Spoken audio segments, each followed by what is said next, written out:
About 1 in 300 people will receive an ALS diagnosis in their lifetime, which means that every 90 minutes, somebody will receive news that they have ALS. It can affect anybody, any age, any race, any gender. So that's also why it's important for people to care and for us to find treatments quickly. I'm Leah. I'm 29 years old, and about 4 years ago, I learned that I had ALS. I had a great, pretty easy childhood.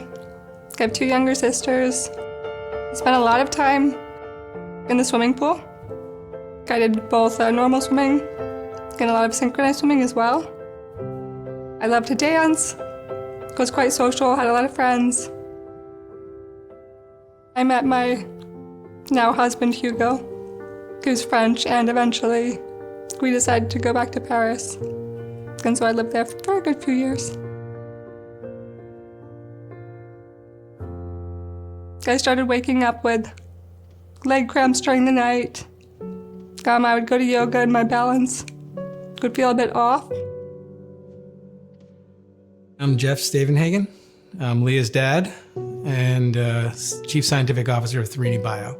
She would call us and say, I fell again, or, I keep tripping, or, and I think that started probably end of 2017, 2018. Was referred to a neurologist and learned amyotrophic lateral sclerosis is a disease that exists and that I likely had it. She went from having this great life, having just started a brand new job in Paris, to not really knowing what the future was going to bring. I didn't even know what ALS was. You have to rethink your hopes and dreams. You're told that you have 2 to 5 years to live, and that just seems absurd. You're not prepared for that, so it's always a struggle, to keep the emotions at bay. I only saw really my husband's reaction directly. Of course, for me, it was a huge shock, really difficult. He was very upset in the beginning, but from that moment on, he was my rock and didn't look back. So you've got to roll with the punches. And I think I'm fortunate that my family and close ones kind of also have that mentality. It's a difficult disease where your independence is slowly stripped away, but at the same time your mind remains very strong. So there are only about 10% of patients that are diagnosed under the age of 40 it is, I believe.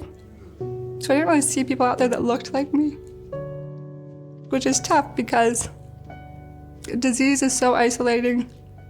And so I wanted to find another young female face out there having these same issues. And so I wanted to get involved with advocacy. And in doing so, I had the opportunity to gather stories of young women who had ALS. And through that, I started her ALS story. Today, we're over 50 women that are all living with ALS, diagnosed under age 35. And it's really, really special because it's a way for us to have a network, and so we have the support system to lean into. But on top of that, it's a way for us to put our voices together and say, these are our realities, and this is why we need better, more effective treatments, and we don't want to wait. I was presented with a book contract to write a book in French about my story, learning that I had ALS and adapting and what my life looks like today. The book's name is J'aimerais danser encore, and then that translates to I would like to dance again. When you're told you have such a short life expectancy, when the disease is so debilitating, you have to be able to do something to be proactive against your disease. So for a disease like ALS, clinical trials are difficult because you need to have had symptoms for less than 2 years. I was diagnosed and I was already disqualified for clinical trials 3 months later. That's not very long to find those options. The fact that my father's a research scientist and that he really understands these diseases, I've been fortunate to be able to lean on him. You know, he had the right connections to get me in front of a leading American neurologist. I started receiving umbilical cord Treg cells from a small biotech. The hypothesis was never that this would cure me of ALS, but rather that it could slow disease progression. My current job now in San Francisco, we're working towards developing a drug that inhibits the neurodegeneration in a lot of different kinds of diseases.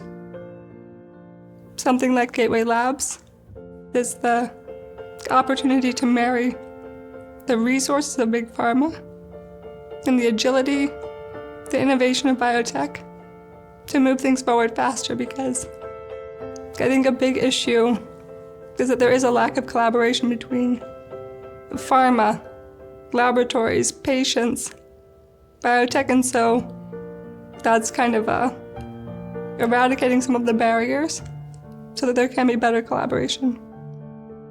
We, as an industry, tend to focus on areas we know best, areas where we know there are a large population that can benefit from it. But when you look at rarer diseases, they get less attention because they're hard. We've come a long way in drug development. There's still obviously a lot that we don't know in biology and human disease, but until we sort of put the effort in, we won't be able to get there. For me, it's really not a question of if one day maybe we'll find treatments for ALS. We will, but it's a question of when. And for me, for my friends of her ALS story, we want it to be soon.